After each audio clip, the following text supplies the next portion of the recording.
고등부 예배에 오신 여러분을 예수 그리스도 이름으로 환영합니다. 모두 자리에서 일어나셔서 묵상 기도를 하심으로써 2월 18일 고등부 예배를 하나님께 드리겠습니다.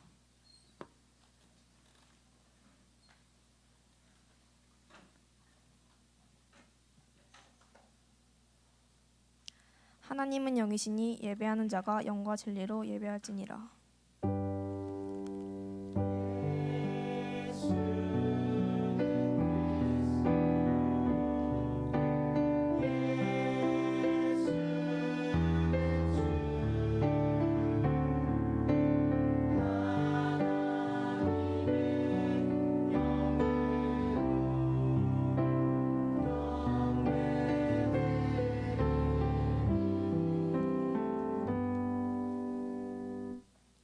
찬송가 15장 찬송을 하나님께 드리겠습니다.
사도신경으로 신앙을 고백하겠습니다. 전능하사 천지를 만드신 하나님 아버지를 내가 믿사오며 그 외아들 우리 주 예수 그리스도를 믿사오니 이는 성령으로 잉태하사 동정녀 마리아에게 나시고 본디오 빌라도에게 고난을 받으사 십자가에 못 박혀 죽으시고 장사한 지 사흘 만에 죽은 자 가운데서 다시 살아나시며 전능하신 하나님 우편에 앉아 계시다가 저리로서 산자와 죽은 자를 심판하러 오시리라. 성령을 믿사오며 거룩한 공회와 성도가 서로 교통하는 것과 죄를 사하여 주시는 것과 몸이 다시 사는 것과 영원히 사는 것을 믿사옵나이다. 아멘. 모두 자리에 앉아주시기 바랍니다.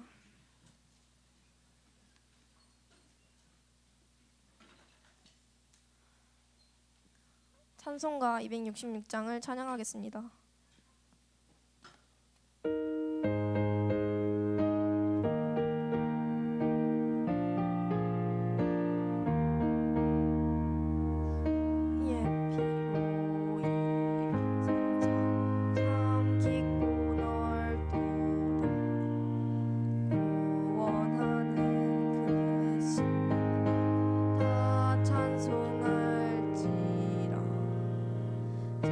찬송하세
아멘. 예배를 위해서 김준수 랩런트가 기도하시겠습니다.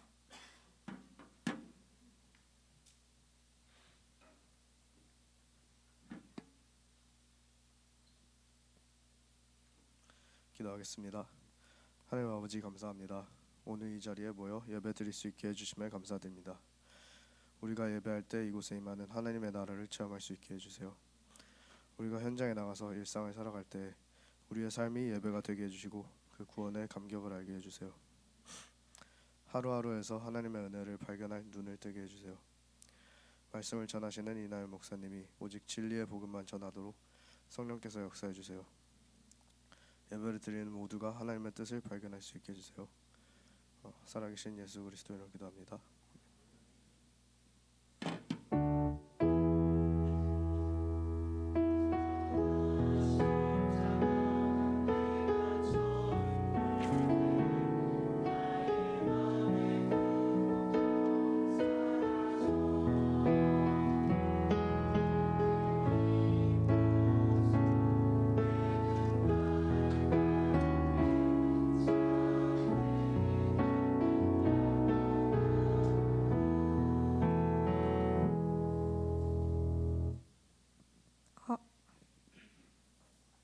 오늘 우리에게 주시는 하나님의 말씀 창세기 22장 1절에서 19절을 교독하겠습니다.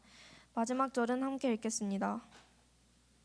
그 일 후에 하나님이 아브라함을 시험하시려고 그를 부르시되 아브라함아 하시니 그가 이르되 내가 여기 있나이다.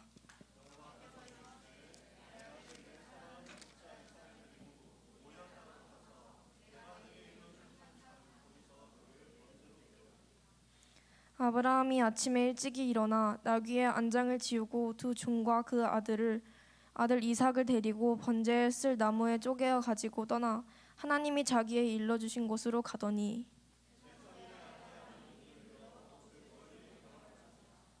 이에 아브라함이 종들에게 이르되 너희는 나귀와 함께 여기서 기다리라. 내가 아이와 함께 저기 가서 예비하고 우리가 너희에게 돌아오라 하고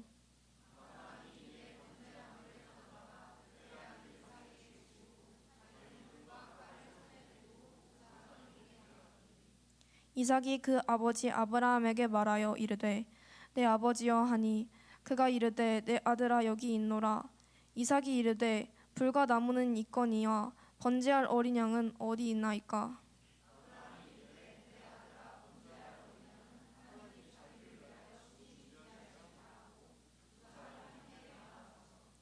하나님이 그에게 일러주신 곳에 이른지라.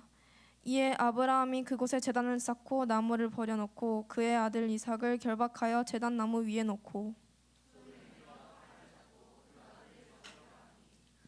여호와의 사자가 하늘에서부터 그를 불러 이르시되 아브라함아 아브라함아 하실지어다. 아브라함이 이르되 내가 여기 있나이다 하매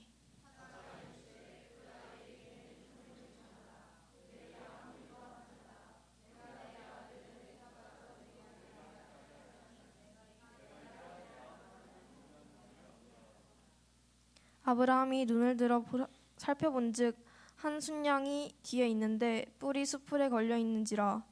아브라함이 가서 그 순양을 가져가 아들을 대신 번제를 드렸노라.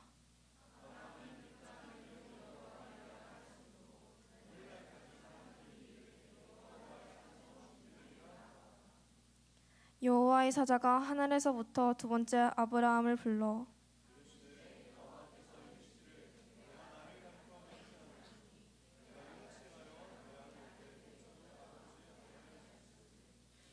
내가 내게 큰 복을 주고 내 씨가 크게 번성하여 하늘의 별과 같고 바다의 모래와 같게 하리니 내 씨가 그 대적의 성문을 차지하리라.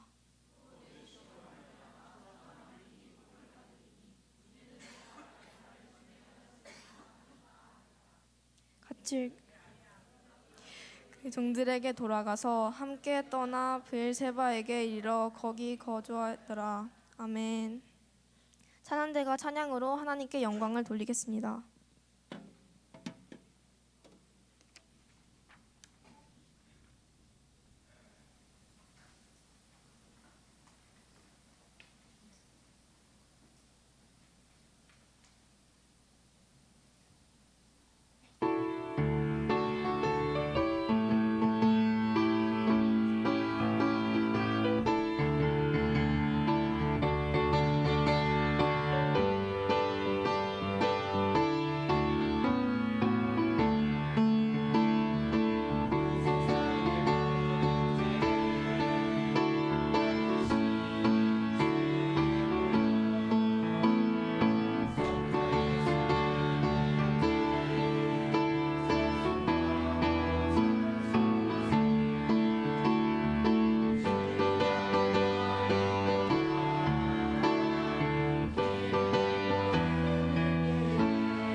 아브라함의 시험이라는 제목으로 이남현 목사님께서 말씀 증거해 주시겠습니다.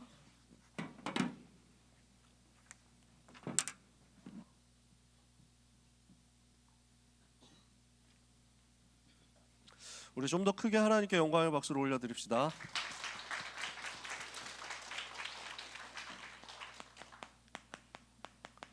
하나님이 아브라함을 시험하셨는데요. 아브라함을 축복하시려고 주신 거죠. 여러분에게 시험이 올 때가 있습니다. 속지 말고 언약 붙잡으면 됩니다. 하나님은 여러분을 절대로 포기하지 않거든요. 하나님은 렘넌트를 절대로 버리지 않습니다. 근데 나한테 어려움이 왔다?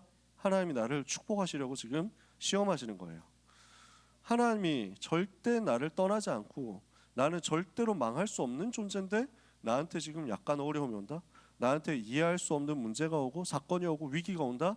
하나님이 나에게 어떤 축복을 하시기 위해서 이 시험을 주시는가? 이것을 두고 하나님께 질문하면 됩니다. 그것을 두고 기도라고 하거든요. 여러분이 기도하면서 무엇을 만들어야 하느냐? 기도 속에서 세 가지가 돼야 됩니다. 잘 아는 부분입니다. 첫 번째, 말씀이 각인되도록 하는 것입니다. 이것을 위해서 편집하는 과정이 필요합니다. 기도 속에서 말씀이 나에게 완전히 각인되도록, 그래서 말씀을 편집하는 것인데, 편집한다는 게 뭘까요? 일단 여러분 뭔가 동영상 편집한다 이런 거 여러분 해본 적 있습니까? 뭐 영상 만든다, 브이로그 만든다 이런 거 할 때 뭐가 필요합니까? 최대한 많은 사진이 필요해요. 최대한 많은 영상이 필요해요. 최대한 많은 소스가 필요하죠. 그래서 최대한 많이 모으는 겁니다. 말씀을 최대한 많이 모아야 됩니다. 그래서 말씀 듣는 자리에 계속 있어야 돼요. 말씀을 듣는 그 포지션에 항상 있으시면 돼요. 말씀이 선포되는 자리, 말씀이 흘러가는 그 자리에 계속 있어야 되고 그 말씀을 최대한 내가 모으는 것입니다. 그래서 여기에서 굉장히 좋은 방법이 녹취하는 겁니다. 들리는 대로 계속 받아 쓰는 거예요. 최대한 많이 받아 적는 거죠. 타이핑 치는 거죠. 이게 여러분한테 왜 도움이 되냐면 녹취를 하는 게 내 생각을 없애는 데 굉장히 도움이 되거든요. 내 생각, 내 틀 없애버리고 하나님께 완전 몰입하고 집중하는 데 도움이 되는 거예요. 그래서 좀 특히 내가 정신적으로 어려움이 있다, 정신적으로 내가 많이 불안해하거나 내가 많이 우울하거나 내가 많이 흔들린다, 이런 경우 혹시 있다면, 여러 가지 공황장애 같은 게 있다라고 한다면 말씀 녹취하는 것부터 시작해 보세요. 진짜 복음 메시지 듣고 녹취하고 복음 메시지 듣고 그 복음 성경 구절을 직접 적어보고 그 복음 메시지를 집중적으로 들으면서 내 생각 올라올 틈을 막아버리는 거예요. 내 생각, 내 계획, 내 마음, 이게 올라올 틈을 막아버리고 하나님의 말씀으로 꽉꽉 채워 담는 거지. 굉장히 하나님 주시는 은혜를 받게 됩니다. 자, 이렇게 하다 보면요, 말씀의 흐름이 보이면서 나에게 자연스럽게 말씀이 정리되기 시작합니다. 메시지를 계속 듣고 있다 보니까 그 메시지의 흐름이 나타나거든요. 그 메시지 흐름 속에서 하나님이 나에게 주시려고 하는 것이 보이거든요. 그게 정리가 된단 말이에요. 그래서 구체적으로 이것을 두고 내가 무엇을 해야 될 것인지에 대한 말씀 실현의 미션도 나에게 찾아집니다. 내가 이 말씀 붙잡고 어떻게 실천해야 되느냐라는 것이 계속 듣고 정리되다 보면 보이거든요. 그러면은 하나님이 나에게 주시는 응답이 나타납니다. 그 말씀 통해서 성취되는 역사가 일어난단 말이에요. 그 성취되는 것들이 자꾸 모이다 보면 드러나는 거예요. 하나님이 내게 원하시는 것이 드러나는 거예요. 그러면은 그 방향을 가지고 요게 가능합니다. 요약이 가능해요. 한 문장으로, 한 줄로, 한 단어로도 나에게 붙잡아지는 거예요. 그래서 한 주간 주시는 강단 말씀을 두고 편집한다고 하는 것은 이런 과정을 거치게 됩니다. 그래서 아주 짧게 요약하면은 말씀을 듣고 정리하고 요약하는 건데, 근데 이 부분을 자세하게 풀었으면 이렇게 된다는 거예요. 이해가 되세요? 말씀을 편집하는 과정을, 제가 편집하는 과정을 여러분한테 보여드린 거예요. 여러분 이렇게 해보시면 좋겠어요. 그러면 지난주 말씀이 지난주에 선포되고 주일 일요일 날 나오고 끝, 이게 아니고 일주일 내내 내 삶에 살아있게 되고요. 일주일 정도가 아니라 내 삶 전체에 흘러서 나의 삶을 완전 뒤집어 버리게 됩니다. 내 삶 전반에 확실한 영향을 끼치게 되고 이 말씀으로 내가 살아나게 되는 거죠. 이렇게 편집된 말씀을 붙잡고 어디로 들어갑니까? 이제는 기도 속으로 들어가는 거예요. 그러면 그 속에서 하나님의 뜻이 발견되는 거거든요. 이것을 보고 뭐라고 하느냐면 설계라고 합니다. 편집을 했으니까 최대한 자료를 많이 모은 다음에 이걸 요약하고 정리하고 이렇게 해가지고 핵심적인 소스를 만들었단 말이에요. 그러면 이걸 가지고 이제 맞춰야 되겠죠. 얘가 돼서 동영상 편집하는 거 생각해 보세요. 안 해본 사람들은 뭘로 생각해야 될까? 뭐 신문 기사를 편집한다 이런 것도 다 있고 하죠. 건축을 한다 이런 것도 마찬가지예요. 최대한 자재들을 모으는 거예요. 모아놓고 이제는 이제 어느 정도 이 자재, 이 뭐 땅 이렇게 건축할 것들이 모였다라고 하면 그림을 그리는 거예요. 어떻게 세울 것이냐 하는 것들이 만들어지는 거예요. 동영상 편집할 수 있는 자료, 사진, 영상들 모았다. 어느 정도 이제 나열이 됐다. 이러면 붙이기 시작하는 거죠. 그죠? 그래서 설계하는 겁니다. 하나님의 나를 향한 뜻이 무엇이냐 하는 것이 저절로 발견되어져 올 거예요. 그러면 이걸 두고 계속 기도하고 있는 겁니다. 각인된 말씀 주일날 요걸 정리를 다 끝내버리세요. 그래서 주중에 계속 정시로 기도하면서 하나님의 뜻이 무엇인지, 이 속에서 나타난 하나님의 뜻이 무엇인지를 두고 하나님과 대화하는 거예요. 그러면 내가 현장에서 구체적으로 실천할 것이 보입니다. 그리고 이게 세계와 연결됩니다. 세계가 보이고 나의 업이 이것과 맞아지는 응답이 옵니다. 구체적으로 맞아지게 되는 거거든요. 이걸 두고 디자인이라고 합니다. 건축을 했어요. 이제 모은 자재를 가지고 설계도 그리고 이걸 가지고 건축을 했어요. 건축한 안에 내장들을 붙여 나가는 거예요. 그죠? 그래서 인테리어도 하고 뭐도 만들어 보고 이렇게 해가지고 구체적으로 뭐 바닥도 깔고 벽도 깔고 이렇게 하는 거죠. 해 나가는 거예요. 그래야 그 안에서 살 수 있으니까. 말씀을 들을 때 제대로 정리가 되었다면 이것이 기도로 자꾸만 연결되게 될 것이고, 기도가 반드시 현장으로, 삶으로 연결되어서 오게 되어 있습니다. 요 세 가지 과정을 여러분이 누리시기를 바랍니다. 요 세 가지 과정을 누리고 있으면 하나님이 여러분에게 뭘 보여주시느냐? 반드시 237을 보여주신다니까요. 내가 오늘 하고 있는 공부가 237과 맞아진다는 것을 하나님이 알게 하세요. 내가 오늘 하고 있는 모든 일이 세계복음화와 맞다는 사실을 하나님이 깨닫게 하실 거예요. 내가 오늘 여기서 그냥 집안 일을 하고 있는 것 같은데, 누가 시켜서 뭔가 하고 있는 것 같은데, 내가 그냥 직장 가서 돈 벌고 있는 것 같은데, 그게 아니고 하나님이 여시는 세계복음화와 맞아진다는 것이 자꾸 확인될 거예요. 이게 편집, 설계, 디자인의 과정입니다. 이것을 오늘 주일 예배 시간에 찾아내고 누리게 되시기를 바랍니다. 말씀 받는 가운데 이게 나오거든요. 아브라함을 하나님이 시험하셨어요. 시험에는 두 종류가 있습니다. 두 종류의 시험이 있는데 마귀가 주는 시험도 있습니다. 이거는 어떻게 하는 거죠? 우리를 넘어뜨리려고 하는 거예요. 마귀가 우리를 시험에서 공격해서 무너뜨리려고 하는 방법으로 하는 시험이 있습니다. 이걸 보고 영어로는 temptation, 그래서 다른 말로는 유혹이라고 하잖아요. 마귀가 우리를 시험한다. 우리를 걸고 넘어뜨려 가지고 무너뜨려서 박살내려, 우리를 굉장히 고난 주려고, 어렵게 만들려고.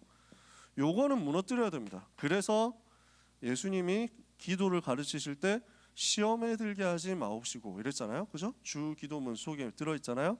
Lead us not into temptation. 영어로는 이렇게 돼 있어요. temptation 속에 들어가지 않게 해주옵소서. 이 템테이션을 무너뜨리고 물리치도록. 그래서 예수님 가르치신 기도 그 다음 구절이 뭐죠? 우리를 시험에 들게 하지 마옵시고 다만 악에서 구하시옵소서. 구하옵소서. deliver us from evil, 영어로는 이렇게 돼 있어요. 그러니까 이 유혹, 이 템테이션, 이 시험에 빠지지 않도록 evil, 사탄, 흑암 세력, 악한 세력에게서부터 나를 건져주시고 이 악한 세력은 무너지게 하옵소서. 예수님이 영적 싸움에 대해서 가르치신 거죠. 시험의 두 종류. 첫 번째는 마귀가 주는 시험이니까 이것은 무너뜨려 버리는 거예요. 두 번째 시험이 있습니다. 하나님이 주시는 시험이 있거든요. 이거는 무엇을 하시려고 하는 거냐? 그것을 통과하는 우리를 축복하시려고 주시는 시험입니다. 그래서 이거는 테스트예요. 지금 인도 받고 있는가 안 받고 있는가 확인하시려고. 그래서 지금 응답받을 그릇이 되어 있는지를 체크하시려고. 그러면 이 시험을 통과하면 어떻게 되죠? 얘는 축복받을 자격이 있구나, 축복받을 그릇이 됐구나, 축복받을 단계 레벨이 됐네, 이제 레벨을 업 시켜주자 해가지고 딱 올려가는 겁니다. 이해가 되세요? 그래서 게임을 해도 뭔가 랩업을 하면은 여기에서 랩업 한 만큼의 뭔가 혜택이 오잖아. 스킬 같은 게 뭐 새로 생기기도 하고 스킨 같은 거 새로 씌울 수도 있고 그렇잖아요. 내가 업그레이드가 되면은 거기에 맞게 하나님이 축복을 주시거든요. 복을 주시고 힘을 주세요. 얘가 이만큼 해도 되겠는가를 체크하시는 거예요. 그래서 하나님은 오늘 아브라함을 시험하시려고 하는 겁니다. 하나님께서 아브라함을 시험하시려고. 무엇을 시험하시죠? 오늘 네가 네 아들, 네가 가서 제물로 바쳐야 된다. 제사 지내라. 뭘 바치라고 하죠? 네 아들, 네가 사랑하는 외아들 이삭을 내게 모리아산에 가서 제물로 바쳐라. 번제로 드려라. 이렇게 얘기를 하시는 거예요. 자, 이 이삭에 대해서 우리가 뭐 자세하게 앞 시간에 얘기하진 않았지만 여러분이 대강은 알 거예요. 하나님이 약속을 75세에 줬어요. 75세 때 반드시 세계를 살리게 될 것이고 너의 후손을 통해서 전 세계에 살아나게 될 거니까 너는 창대한 민족을 이루게 될 거니까 가라. 이렇게 가지고 약속 붙잡고 갔단 말이에요. 75세까지 아들을 낳지 못한 아브라함입니다. 75세 때 그래서 약속을 받았습니다. 붙잡고 출발했습니다. 근데 자꾸 응답이 안 오는 것 같습니다. 하나님이 분명히 후손을 준다고 했는데 아들이 안 생깁니다. 몇 년 지났냐? 25년 지났습니다. 약속 주셨는데 25년. 일단 75세 때 아들 준다. 후손 번성하게 될 것이다. 약속을 한 그것도 사실 믿기 좀 힘들잖아요. 근데 25년 더 지났어. 25년 동안 응답 없어. 어떻게 되겠어요? 굉장히 낙심될 만하잖아요. 근데 아브라함이 불신앙 그 과정을 통과하는 겁니다. 불신앙과 인본주의 쓰다가 흑역사 쌓고 근데 하나님이 거기서 건져내시는 것을 보고 체험을 하죠. 그래서 불신앙하다가 더 이상 불신앙 안 해야 되겠다. 나 이제 청산해야지 하고 믿음의 결단하죠. 그래서 하나님이 축복하시고 언약을 다시 주세요. 근데 또 불신앙 올라오거든요. 현실은 눈앞에 보이니까. 그래서 또 불신앙했다가 또 좀 시험 들고 실패했다가 그러나 다시 복음 회복하고 하나님이 주시는 축복받고 이렇게 해가지고 점점 변화되어 가는 거예요. 드디어 하나님께서 주신 약속이 성취되었는데 100살 때 성취된 거예요. 100살의 아들을 낳았어요. 그 아들이 이삭이에요. 하나님이 기적을 일으키신 거죠. 아브라함의 나이 100살, 그 아내 사라의 나이 90살에 아이가 태어났어요. 그렇게 태어난 아들이에요. 너무 귀하겠죠. 너무 소중하겠죠. 너무 예쁠 거 아니에요. 생각해 보세요. 근데 그 아들을 나에게 제물로 바쳐라. 번제로 바쳐라. 어떻게 됩니까? 번제로 바친다. 칼로 찔러가지고 죽여서 그 다음에 피 다 흘리고 불 태워가지고 드리는 제사가 번제예요. 그러니까 하나도 안 남기고 하나님께 다 드려야 돼. 불 태워서. 이러니까 이게 청천벽력 같은 소리잖아요. 여러분 보고 당장 제물로 바쳐라 이러면 내가 여러분 아버지가 아니고 아닌데도 불구하고 마음 너무 아플 거예요. 못할 것 같아요. 여러분을 보고 하물며 진짜 아들이다? 그럼 진짜 못하지. 근데 아브라함 보고 이걸 시키는 거예요. 이유가 뭘까요? 하나님이 식인종이라서? 그 얘기를 하는 게 아닙니다. 여러분, 우리가 하나님이 주시는 축복을 받기 위해서 하나님이 우리를 테스트하실 때 이런 것들을 하나님이 테스트하실 때가 있습니다. 우리가 무엇을 더 사랑하는가? 내가 하나님보다 더 사랑하는 게 있다면 그게 나중에 나를 잡아 묶어서 실패시키는 올무가 되거든요. 하나님보다 더 사랑하고 하나님보다 더 기뻐하고 하나님보다 더 높이는 뭔가가 있다면, 내가 하나님을 의지하는 것보다 더 의지하는 뭔가가 있다면 그거는 반드시 사탄이 틈타는 통로가 되거든요. 그러니까 하나님은 이것을 체크하시는 겁니다. 꺾으라고. 내가 무엇을 더 사랑하느냐 점검해야 됩니다. 사탄이 나에게 틈타지 못하도록 나는 무엇을 가장 사랑하고 나는 무엇을 가장 의지하는가. 오늘 하나님 앞에 서는 응답을 여러분이 받으시기를 바랍니다. 이 부분이 된다 하면 하나님 여러분에게 쉽게 은혜를 주시고 축복 주실 겁니다. 이 부분이 내가 미묘하게 안 되고 있다, 내 속에 나도 모르게 하나님보다 더 사랑하는 게 있다, 그걸 보고 성경은 우상이라고 하죠. 그럼 어떻게 되느냐? 이 우상을 통해서 사탄이 틈탄단 말이에요. 귀신이 역사한단 말이에요. 그러면 자꾸 응답이 안 와요. 올 수가 없어요. 왜냐? 응답 받으면 딴짓할 거니까. 응답 주면은 그 응답 가지고 딴 데 쓸 거니까 하나님이 줄 수가 없는 거예요. 하나님이 이걸 시험하시는 겁니다. 하나님이 이걸 테스트하시는 겁니다. 아브라함의 단계를 보는 겁니다. 근데 아브라함이 그 시험을 통과하죠. 어떻게 통과합니까? 아브라함이 받은 시험과 아브라함이 받은 응답이 영원한 각인으로 남게 된 겁니다. 시험을 아브라함이 통과하고 합격했더니 이것이 영원한 응답으로 바뀌더라. 어떤 영원한 응답이냐? 영원한 각인이 만들어진 겁니다. 하나님은 이렇게 아브라함을 축복하셨어요. 그리고 이삭을 축복하신 거예요. 여러분이 잘 아는 내용이잖아요. 오늘 읽었죠? 불신앙과 계속되는 인본주의와 그 속에서 하나님이 주시는 은혜를 체험하고 갱신하고 회개하고 점점 변화되어 가는 아브라함이 드디어 영적 서밋이 된 겁니다. 그래서 늘 이야기하지만 여러분의 오늘의 모습에 낙심하지 말라고 하잖아요. 내가 오늘 잘 안 된다? 내가 오늘 좀 연약하다? 내가 오늘 좀 무너진다? 그것 때문에 낙심하지 마세요. 여러분은 언젠가 변화되어서 이 단계로 가게 될 거거든요. 그래서 아브라함의 인생 뭐냐? 우리의 인생 보여주는 거예요. 우리도 이렇게 넘어지고 우리도 이렇게 실수하고 우리도 이렇게 연약하고 우리도 이렇게 불신하고 우리도 이렇게 인본주의 쓰지만 근데 하나님이 결국 변화시켜서 하나님이 하드캐리 해가지고 아브라함을 인생을 뒤집어가지고 영적 서밋으로 만들어내시잖아요. 그 응답 여러분 받게 될 거예요. 이 자리에 있는 한 그 응답은 반드시 여러분에게 올 거예요. 아브라함이 이 영적 서밋 된 거거든요. 그러니까 어떻게 됩니까? 즉각적으로 거기에 순종합니다. 말도 안 되는 명령이라 할 수 있거든요. 아브라함은 순종했어요. 아들을 바쳐라, 아들을 제물로 바쳐라. 아니 그렇게 인신공양을 싫어하는 하나님이 왜 사람을 제물로 바치라고 합니까? 따질 수도 있거든. 하나님이 인신공양 절대적으로 싫어하세요. 사람 제물로 바치는 거, 죽이는 거 절대적으로 싫어하세요. 그래서 그 아즈텍 멕시코가 옛날에 그 이제 스페인한테 점령 당하기 전에 아즈텍이라는 나라였잖아요. 거기서 인신공양 얼마나 많이 했는지 여러분 뭐 자료 찾아보면 금방 나오죠. 사람 죽여가지고 우습게 여겼다니까. 동네 사람들을 죽여서 그 옆에 부족 사람들을 죽여가지고 뭐 심장 꺼내가지고 살아있는 채로 뭐 심장 꺼내가지고 뭐 하고 임산부의 배를 가르고 뭐 이런 식으로 해서 매일 사람을 죽여가지고 제사 지낸 거예요. 근데 그게 경악을 했잖아. 스페인 사람들이 가가지고 이렇게 해가지고 그 정복해가지고 그 제사부터 당장 없애버렸지. 그러니까 천주교가 복음도 정확한 복음도 아닌데 들어가가지고 깜짝 놀라가지고 이거 없애버렸다니까.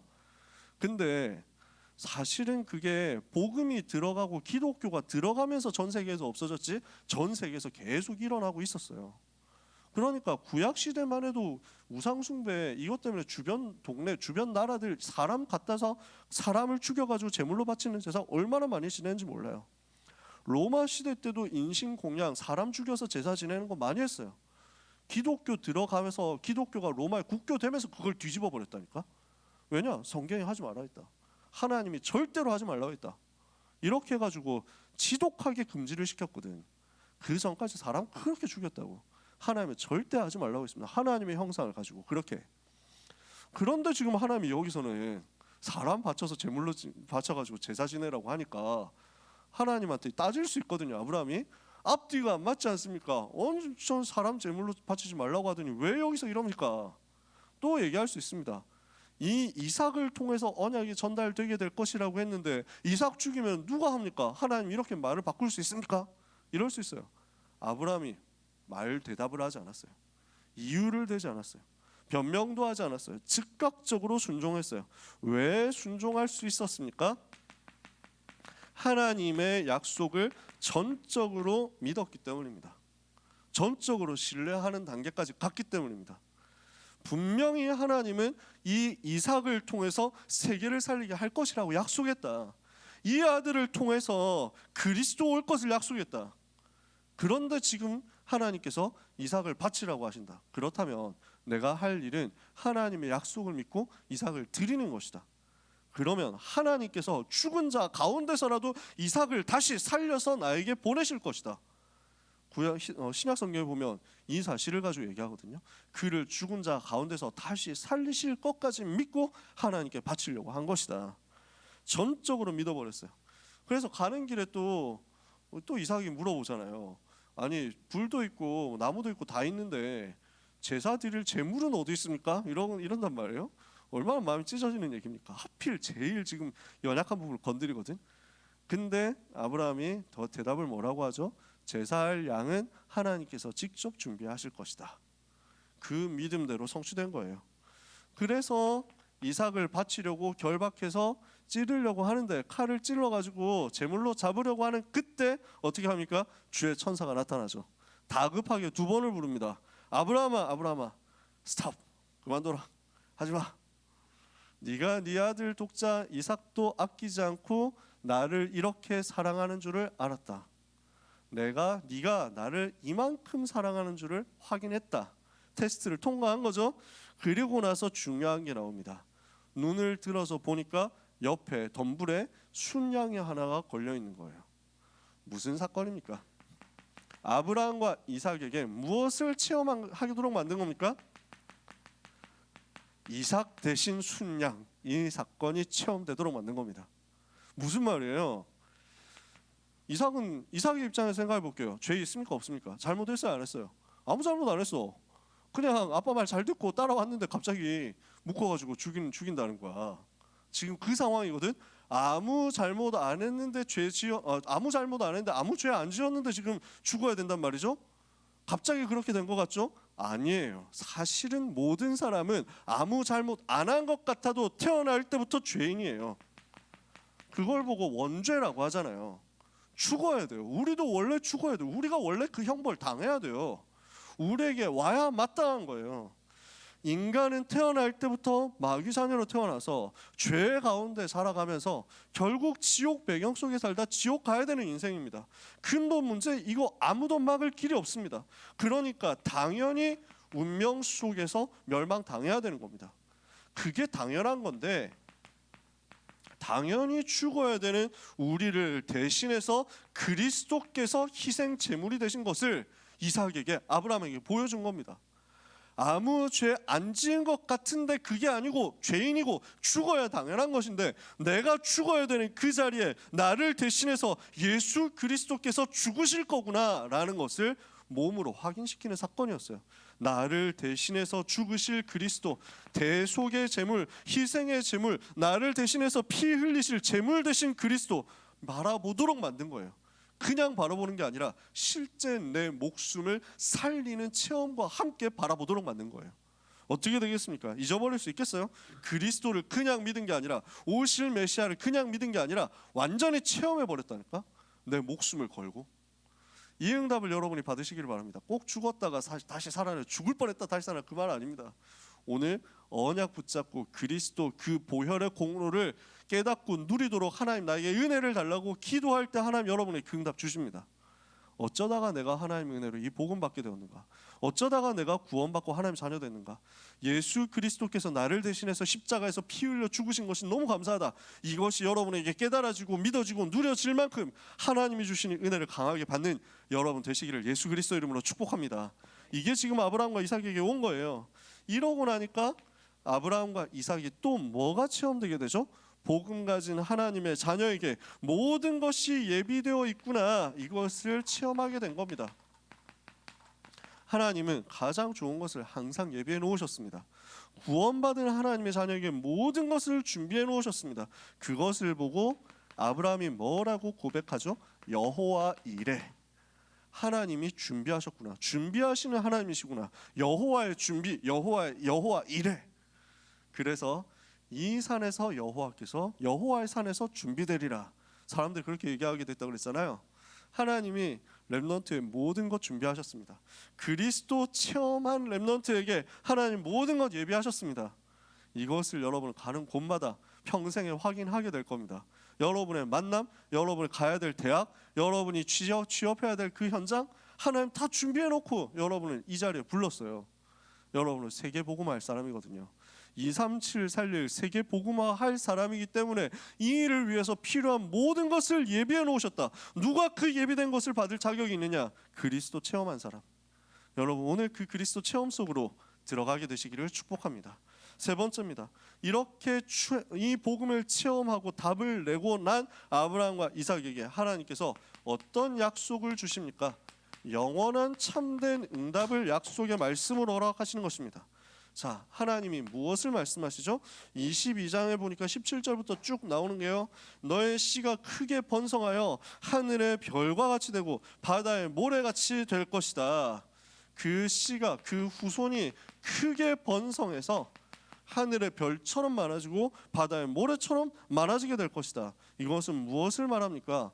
아브라함의 자손들이 많아지긴 했습니다. 아브라함의 자손들이 육신적으로 아브라함의 혈통이라고 하는 사람들이 일단 유대인이죠. 제일 직계가 유대인이에요. 전 세계 유대인이 한 1200만 뭐 이 정도 될 겁니다. 정확하게 모르겠어요. 숫자 통계는 모르겠는데 1200, 1400, 뭐 1500 뭐 이 정도 될 거예요. 이스라엘 인구 옛날에 제가 통계를 봤을 때 이스라엘에 살고 있는 유대인이 600만이고 해외에 살고 있는 미국에 살고 있는 유대인이 오히려 숫자 더 많은데 한 800만이고 뭐 이 정도 된다. 대충 들었는데 지금은 어떤지 잘 모르겠어요. 숫자가 적지는 않죠. 근데 그것 가지고 별처럼 많다라고 얘기를 할 수 있겠냐? 물론 별 1500만 개 샌다고 하면 그것도 좀 복잡한 일이지만 바다의 모래가 1500만 개 뿐이겠냐? 그죠? 아브라함의 반계라고 할 수 있는 후손들도 또 있습니다. 그 후손이 아랍인들입니다. 아브라함이 불신앙 한번 시게 했을 때 그래서 내가 아들을 낳으려면은 지금 부인 가지고는 어렵겠구나. 그러면 첩을 들이자. 이렇게 해서 하갈을 맞은 하갈이라는 첩을 통해서 아들을 낳았어요. 그 아들이 이스마엘입니다. 먼저 태어났어요. 근데 언약하고 안 맞잖아요. 자기 방법 쓴 거잖아. 그러니까 하나님이 이스마엘 내보냅니다. 그 이스마엘의 후손들이 아랍 사람들입니다. 무슬림들이죠. 대부분이. 그 아랍인들이 지금 이제 숫자 꽤 많습니다. 몇 억 되겠죠? 하지만 그 몇 억 다 합친다고 해도 그게 바다의 모래만큼 됩니까? 또 그건 아니잖아. 이건 뭘 말하느냐? 우리는 아브라함의 육신적인 후손 얘기하는 게 아니라 영적인 후손을 얘기하는 것이라는 것을 알면 됩니다. 이거는 영적인 후손. 이 말은 무슨 말이냐? 예수를 그리스도로 알고 믿고 영접한 우리가 다 똑같이 아브라함의 후손이 되었다는 거예요. 마태복음 28장에 모든 민족을 제자로 삼게 될 것이다. 복음 가진 하나님의 자녀가 갔을 때 전도운동 통해서 모든 민족 살아나게 될 것이라고 했죠. 그 모든 민족이 복음 받는 과정 속에서 우리가 복음을 받은 거예요. 우리가 하나님의 자녀가 된 거야.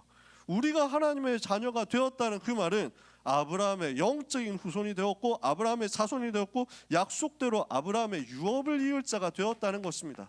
갈라디아서 3장 28절 29절에 그래서 바울이 이야기하는 겁니다. 영적으로 아브라함의 자손이 되었고 유업을 이을 자, 아브라함의 그 유업을 이어받을 자, 유산을 이어받을 자가 되었고 이것은 육신의 혈통의 유대인뿐만 아니라 헬라인이든지 스구디아인이든지 저 야만이든지 아무 상관이 없이 모든 사람에게 차별 없이 주어지는 것이다. 그래서 나중에 링컨이 노예 해방할 때 이 구절 붙잡았댔잖아요. 모든 사람 하나님께서 자녀로 불러서 차별 없이 구원받게 하신다. 이 구원을 우리가 받은 겁니다. 그러면서 더 중요한 말이 나옵니다. 내 씨가 대적의 성문을 차지하리라. 여기서 말하는 내 씨가 누굽니까? 아브라함의 후손 이삭의 후손으로 오실 그리스도께서 무엇을 하시겠다고요? 대적의 원수의 성문을 차지하리라. 이것을 정복하리라. 원수 사탄의 권세를 깨뜨리고 정복할 것이다. 사탄의 권세를 완전히 무너뜨릴 것이다. 창세기 3장 15절 여자의 후손 와서 사탄의 머리를 상하게 할 것이라고 했잖아요. 그 약속을 성취하게 될 것이다. 그걸 지금 미리 또다시 확인을 시켜준 거예요. 그래서 오신 그리스도께서 무엇을 하셨습니까? 요한일서 3장 8절에 죄를 짓는 자는 마귀에게 속하나니 마귀는 처음부터 범죄함이라 하나님의 아들이 나타나신 것은 마귀의 일을 멸하려 하심이라. 사탄의 권세를 깨뜨리고 마귀의 일을 멸하셨어요. 히브리서 2장 14절에는 사망으로서 사망의 권세를 잡은 자 마귀를 없이 하셨다. 사탄의 권세를 박살내고 우리를 그 손에서 건져낸 거예요. 그 그리스도께서 하실 일을 아브라함에게 미리 알려준 겁니다. 그러면서 뭐라고 말씀하시죠? 내 씨로 말미암아 천하 만민이 복을 받게 될 것이다. 천하 만민을 살릴 그 생명의 복음이 반드시 237 현장에 전달되게 될 것을 말씀한 겁니다. 창세기 12장 아브라함 처음 부를 때부터 말씀했죠. 너를 축복하는 자는 내가 축복하고 너를 저주하는 자는 내가 저주하리니 땅의 모든 족속이 너로 말미암아 복을 받을 것이다. 바로 여러분에게 똑같이 주시는 약속인 것을 믿으시기 바랍니다. 렘넌트 여러분은 237 살릴 사람이란 말이죠. 그래서 마태복음 16장 13절 20절 예수님이 그리스도로 오셔서 요한복음 19장 30절 모든 문제 해결하셨습니다. 그 모든 문제 해결하신 이 복음을 믿는 자는 누구든지 사는 것입니다. 요한복음 3장 11절에 하나님이 세상을 이처럼 사랑하사 독생자를 주셨으니 이는 그를 믿는 자마다 멸망치 않고 영생을 얻는다. 로마서 1장 16절에 내가 복음을 부끄러워하지 아니하노니 이 복음은 모든 믿는 자들에게 구원을 주시는 하나님의 능력이다. 그래서 이 복음으로 모든 민족이 살아나게 될 것을 말씀하신 겁니다. 오늘 우리가 복음 붙잡으면 나의 모든 문제 해결되는 것이요 사탄의 권세는 무너지는 것이요 우리를 통해서 만민이 현장이 세계가 살아나는 것입니다. 이것을 오늘 여러분이 약속으로 굳게 붙잡고 승리하기를 예수 그리스도 이름으로 축복합니다. 그래서 우리 렘넌트의 달란트는 어디로 가야 되겠습니까? 우리 렘넌트 여러분들 공부 방향, 입시 방향 어디로 가야 되겠습니까? 또 진로는 어떻게 잡아야 되겠습니까? 여러분이 응답받게 될 방향인데요. 오늘 메시지 속에 이 부분이 나옵니다. 우리는 공부 방향 어디로 잡아야 됩니까? 그리스도를 아는 것으로 가면 됩니다. 자꾸 그리스도를 더 아는 쪽으로 가는 거예요. 여러분의 공부는 무엇을 위해서 존재하느냐? 여러분 학교 생활, 여러분 입시 과정 무엇을 위해서 존재하느냐 하면 그리스도를 발견하기 위해서 존재합니다. 그리스도를 체험하기 위해서 존재합니다. 그리스도를 누리기 위해서 존재합니다. 이 말이 이해가 되세요? 여러분 그리스도를 삶으로 체험해야 되거든요. 지금 이삭이 자기의 목숨으로 체험을 했잖아, 그지? 근데 그렇다고 해서 여러분이 똑같이 목숨이 간당간당한 그 상황까지 갔다가 복음을 겨우 체험하고 아 진짜 예수가 그리스도 맞네 꼭 다 그럴 필요는 없다고. 일단 생각만 해도 저도 마음이 아파요. 여러분 중에 누가 한 명이 너무 막 큰 사고를 당해가지고 진짜 위기를 만났는데 그때 하나님께서 예수가 그리스도인 복음 붙잡고 살아나도록 만들었다. 근데 그 과정에서 얼마나 후유증이 있겠어. 얼마나 아프겠냐고. 꼭 병에 걸리거나 꼭 큰 사고를 당하거나 꼭 큰 멸망을 당하거나 그 다음에 복음 깨닫고 체험하고 불신자 상태가 이거구나 진짜 불신자 상태에서 빠져나와야 되겠다 그리스도 붙잡아야지 이럴 필요는 없다는 거야. 그러면 어디서 체험하냐고. 여러분이 오늘 살아가고 있는 그곳에서 체험하시면 돼요. 그러니까 공부 왜 하느냐, 학교 왜 가느냐, 입시 왜 치르느냐. 여러분이 공부를 잘해야만 되는 게 아닙니다. 대학을 잘 가야 된다 그것도 아니에요. 저한테 있어서 서울대를 가는 거하고 아니면 저기 지방대를 가는 거하고 다르냐? 같습니다. 저는 똑같아요. 진짜 똑같아요. 우리 렘넌트가 어디를 가도 저는 너무 기뻐요. 어느 대학이다라고 얘기하면은 그 대학 다니는 사람들이 혹시 또 막 이렇게 기분 안 좋을 수 있으니까 내가 말은 안 하는데 여러분이 다니는 대학교가 저 지방 대학교에도 상관없습니다. 저 무슨 그 2년제 다 상관없습니다. 사이버대, 방송통신대도 괜찮아요. 다 괜찮아. 아니 대학 못 가도 괜찮아. 다 똑같아. 서울대, 연세대, 고려대, 서강대, 성균관대, 한양대, 서영고, 서성한 이렇게 해가지고 중경외시까지 탑10 안에 들어간다? 그래도 좋아. 아니면은 저기 지방에 있는 대학에 폐교 직전에 있는 학교 거기 가도 살려. 그거 통해서도 237 살릴 수 있어. 아무 상관없어. 진짜거든요. 근데 그러면 왜 공부해야 되느냐? 왜 입시 치러야 되느냐? 그 속에서 여러분이 그리스도를 발견하고 체험하시라고요. 저는 그거 체험했거든요. 그러니까 공부를 한 게 아니라 복음 누리는 시간이었어요. 저는 입시를 하는 게 아니라 아 진짜 예수님이 그리스도 맞구나 하는 걸 체험하도록 하나님 만드시더라고요. 제가 몇 번 얘기했잖아요. 다 되는데 영어 수학 기초가 없었거든. 중학교 2학년 때 영어 수학을 그만두고 포기했기 때문에 고등학교 올라와서 공부를 하다 보니까 영어 수학 기초가 없어가지고 되게 힘든 거야. 근데 감사하게도 영어는 처음부터 다시 해주더라고. 고등학교 올라가니까 문법 잘 몰랐는데 무슨 문장의 1형식, 문장을 5형식, 지금도 요즘 그런 얘기 하냐? 문장 5형식 얘기해? 그래서 문장 5형식 이거 가지고 막 하는데 처음부터 다시 얘기를 해주더라고.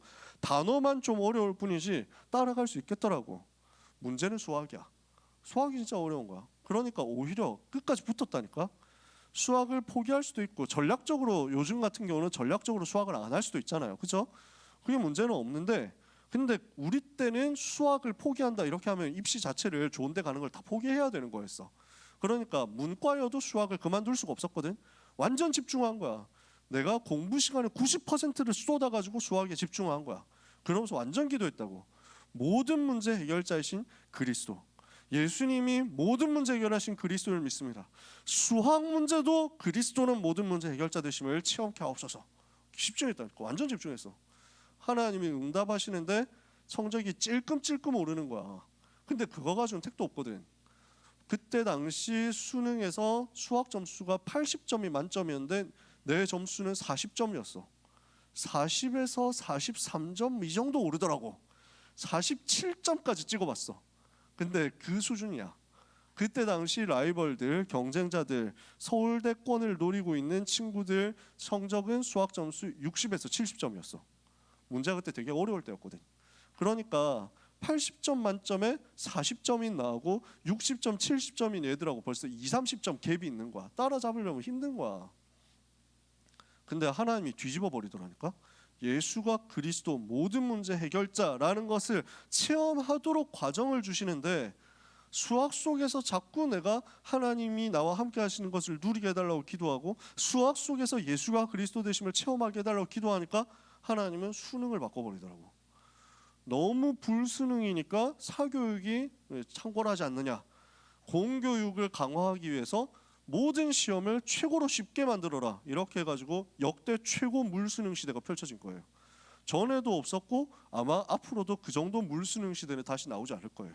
진짜 개나 소나 하루만 문제 풀고 가도 수능 한 10문제는 맞출 수 있을 만큼 쉽게 냈어요. 진짜. 교과서에 나오는 연습 문제를 다 풀 수 있는 수준이면 누구든지 수학 만점에 도전할 수 있을 만큼 쉽게 나온 거예요. 이해가 여러분 안 될걸요. 진짜 쉽게 나왔어요. 문제를 풀었더니 단숨에 내가 70점대가 올라온 거야. 문제 모의고사 풀었더니 2개 틀리는 인생으로 갑자기 바뀐 거지. 절반 틀리는 인생에서 2개 틀리고, 그래서 수능 때는 1개 틀리고 대학 갔거든요. 그 80점 만점에 77점이 된 거야. 그 과정이 나한테 무엇을 의미했냐면 예수님이 그리스도 맞구나라는 것을 체험하게 하는 과정이었다는 거야. 그리스도께서 어떻게 역사하실 수 있느냐 하는 것을 나한테 보여주는 과정이었다고. 이해가 되세요? 여러분? 그러니까 여러분 공부를 잘해라 얘기를 하는 게 아니에요. 열심히 많이 하자 이 얘기도 아니에요. 대학을 잘 가면 복음이 체험되는 것이고 대학 못 가면 복음 체험 안 되는, 아니야. 그거 아니거든. 그 모든 과정 속에서 그리스도를 체험할 수 있는 기회를 여러분이 쏙쏙 찾아내시라는 거예요. 그러면 여러분이 학교 가는 게 복음 체험하러 가는 축복된 시간표가 되겠죠. 이해가 되세요? 내가 공부하러 앉아 있는 게 아니라 복음이 체험되고 누려지도록 기도하는 시간이라는 걸 여러분 알게 될 거예요. 두 번째입니다. 그래서 여러분이 공부해서 응답받고 증거를 나타내면 어디로 가게 됩니까? 흑암 꺾는 데로 가는 겁니다. 흑암과 흑암 문화를 무너뜨리는 데로 가라. 흑암의 지식과 흑암의 이념과 흑암의 사상과 흑암의 경제를 무너뜨리는 곳으로 가라. 이게 우리 렘넌트를 통해서 하나님이 하실 일입니다. 렘넌트 여러분의 학업을 통해서, 달란트를 통해서, 진로를 통해서 하나님이 하실 일입니다.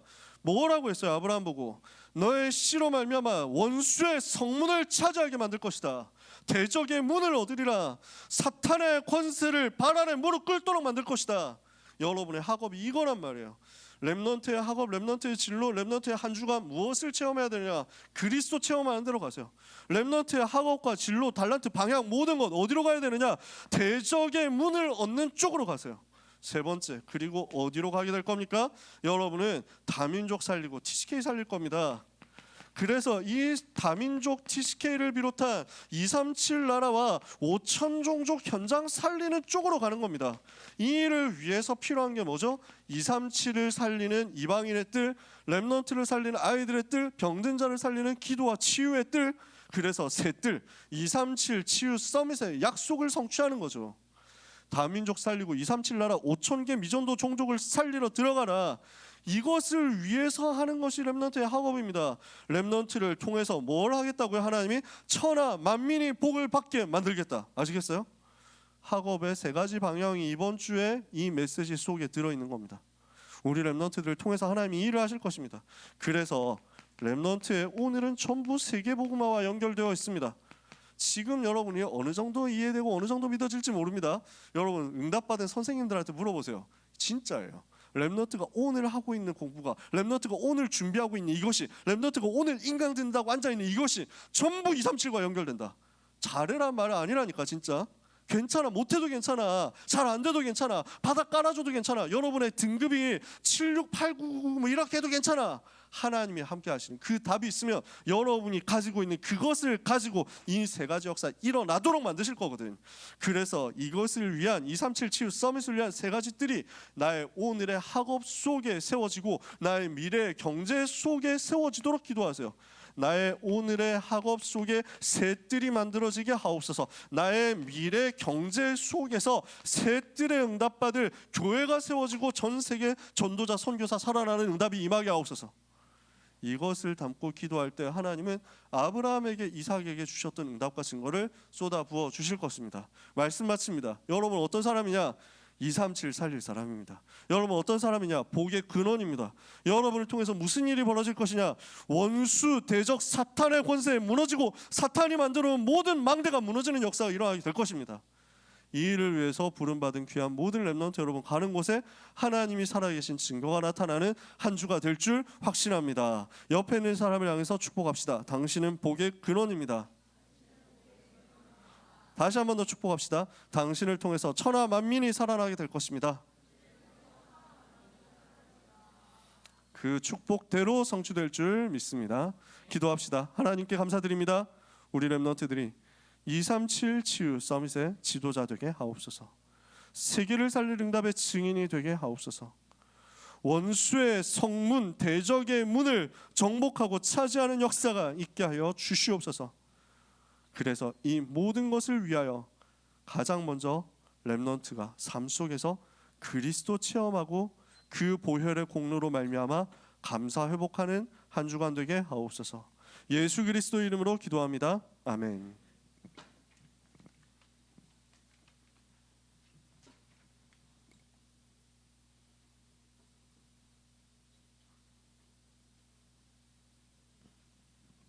잠시 받은 말씀 가지고 묵상하시겠습니다.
저는 오늘 말씀을 듣고 제가 현장에서 그 말씀을 듣는데 집중이 하나도 안 돼서 참 걱정이 많았는데요. 근데 오늘 말씀에서 편집 과정을 알려주셔서 제가 이 과정을 거치고 또 누리다 보면 제가 현장에서 해야 할 것이 보인다 해서 노력하고 한번 해보려고 합니다. 네, 아멘. 찬송가 268장을 찬양하면서 준비하신 예물을 하나님께 드리겠습니다.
드리겠습니다. 학부모 세미나가 오늘 오후 8시에 있습니다. 청소년 전도신학원 봄학기 등록이 3월 15일까지 진행됩니다. 찬양대 찬양팀 방송부원을 모집합니다. 2월 24일에 고등부 자치회 수련회가 있습니다. 학년별 집중훈련이 2월 26일부터 29일까지 진행됩니다. 2월 독서포럼이 대학 중용을 주제로 다음 주에 진행됩니다. 마지막으로 드릴 광고는 저희 기도의 배경이 되시는 강창규 전도사님이 생신이셨는데요. 죄송합니다. 너무 축하드려요. 앞으로 나와주시겠어요?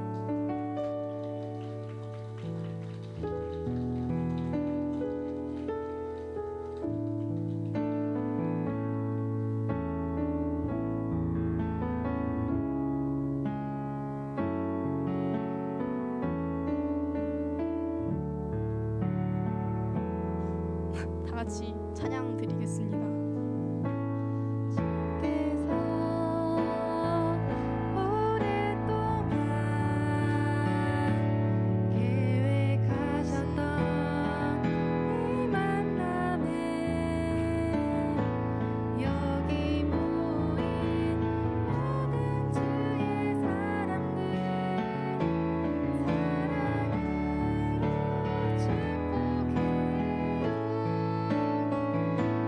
그대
생신 축하드립니다. 다 같이 일어나셔서 랩넌트는 237 치유 서밋의 지도자 2절 찬양을 부르신 후에 이남현 목사님께서 드린 예물을 위해서 기도해 주시고 축도해 주심으로써 예배를 마치겠습니다.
하나님 감사합니다.